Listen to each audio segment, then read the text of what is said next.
Hello and welcome to the Country Manager simulation presentation for Team 3. My name is Dean Barber and I'm here with Ella Oberg, Hayden Wilsey, and Mark Houston. Entering the Asian market, our primary plan was to enter 4 countries, China, India, Philippines, and Thailand, and venture into South Korea or Japan at a later date if we found success. That was to be determined. Our primary product was healthy in kids. All countries had a fairly unsaturated healthy market that we saw high demand for, and every country had little to no competition in the kids market. So we had a pretty wide open ocean to execute in that. And our primary target was families because that's where we saw the highest demand for healthy and kids combined. And our goal was to sell it at a slight premium to grab good margins while also pricing under competitors slightly to grab more of the unit sales. And each of us took one of the countries to be the country manager for. I was the country manager for China. Consistent with our original plan, I offered healthy and kids primarily. My primary target was families, and my primary competition was Dentacare because they had the biggest hold on the healthy market in China. And my primary channel was independent, which I targeted through wholesale because about 95% of the independent channel got their product through wholesale. In year 1, I saw modest success. I made the mistake of pricing about 2 yuan higher than my competitor on average, Dentacare, which I corrected in later years. I also entered with probably too small of a sales force with 10 people in wholesale and then 3 people in hypermarket, drugstore, and independent. This is also something that I vastly improved on and added more as the years went on. By year 10, I saw vast improvements in my performance, ending year 10 with about 26 billion yuan in retail sales. I introduced whitening in year 4, and because of that success, I ended up opening all SKUs possible in year 5, which is really where you can see my retail sales start to take off. My biggest mistake in this simulation was not opening up the other channel earlier. I only did that in year 9 and immediately saw over 100 million units sold additional. And if I was going to redo the sim again, I would open the other channel up from the start and probably see numbers consistent with that over the 10 years. My biggest struggle in China was distribution. I failed to recognize the importance of it early, and it created a very big inconsistency and distribution weakness problem compared to my competitor, Dentacare. However, the only thing that kept me competitive with them was the fact that I had so many SKUs that I still was in the same amount of outlets as them, which ended up with my margins making me do about double of what their retail sales were. So if I was gonna redo the sim, I would have focused on distribution from the start, and I would have probably seen a lot higher retail sales. Hi, my name is Ella, and I was the country manager for Thailand. As per our group's marketing plan, I started and opened all 6 SKUs for the healthy and kids markets, and I came upon my MSRP and allowance numbers starting in year 1 by using AI to price compare what Bright Smile was doing in Japan in those markets. If I were to do this again, I would work with AI a little more on that because I didn't start with numbers high enough to come in at a premium like I was hoping. And I opened that first period as well with 2 ads open targeting families and healthy and kids, and those were open kind of the whole sim for me. The big jump I had is from year 7 to year 9, and that is when I changed my sales force and what channels they were in, as well as opening all of my SKUs.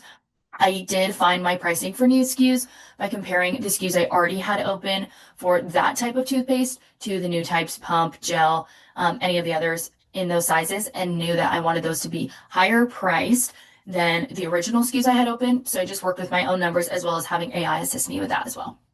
I wanted to include my overall country summary from the end of year 7, which shows that my period contribution was right around that 2,000 number for probably year 4 to year 7. And I just was not okay with still doing good and contributing, but not drastically getting better.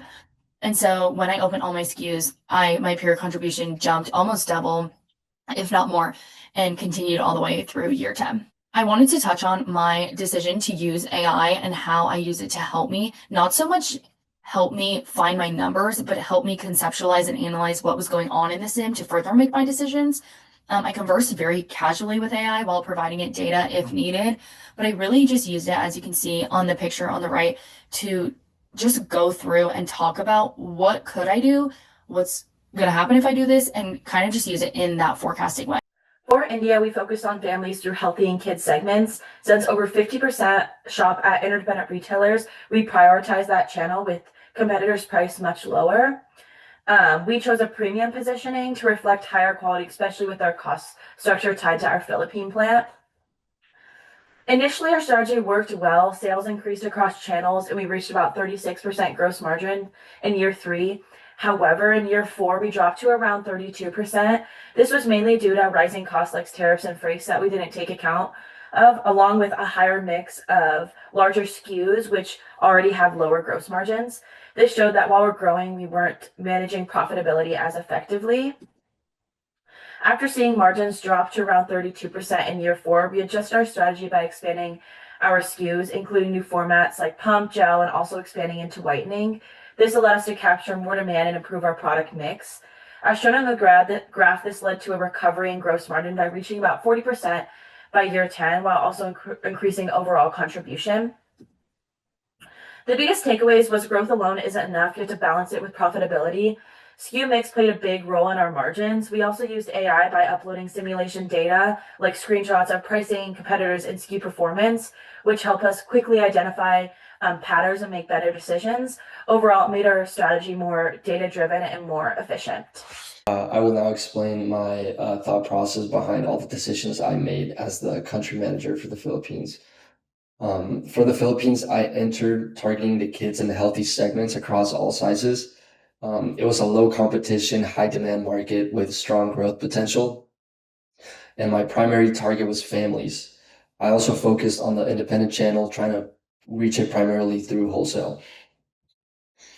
In year 1, I leaned on AI to price my SKUs, which turned out to be a mistake. It priced me way below cost with promotional allowances of 11% for kids and 10% for healthy, which looking back on it now would have been better if it would have been the other way around.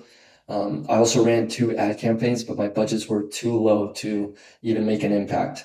And my sales force started pretty small compared to the competition. By year 5, I was starting to adjust. I introduced whitening in year 3, which saw an increase of 17% on year 5. And I also added economy in year 5. I did struggle in healthy though, because a new competitor showed up called Bank Half, which was slowly pushing me out of the market, and I was losing market share each period. So I expanded ad campaigns across all segments, but I did hit a distribution problem specifically in the drugstore section. That's why I increased my sales force in this period. By year 10, I had opened 27 of 30 possible SKUs.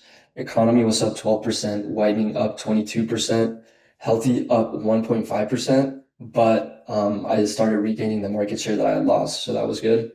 And kids up 2%.